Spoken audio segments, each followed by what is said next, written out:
Hello everyone, I hope you are doing well. Today we'll talk about how to fix or how to solve the problem of connection problem on the application of Dropbox. You click on settings. Here we click on apps, default apps, app settings.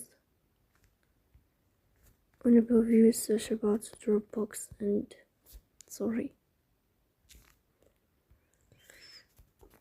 Dropbox like this. Then we click on first stop and we click OK.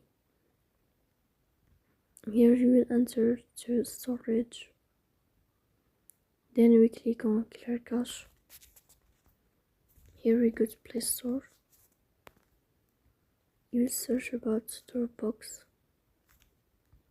If you find update, then you will update your app. So please don't forget to press that bell like and subscribe.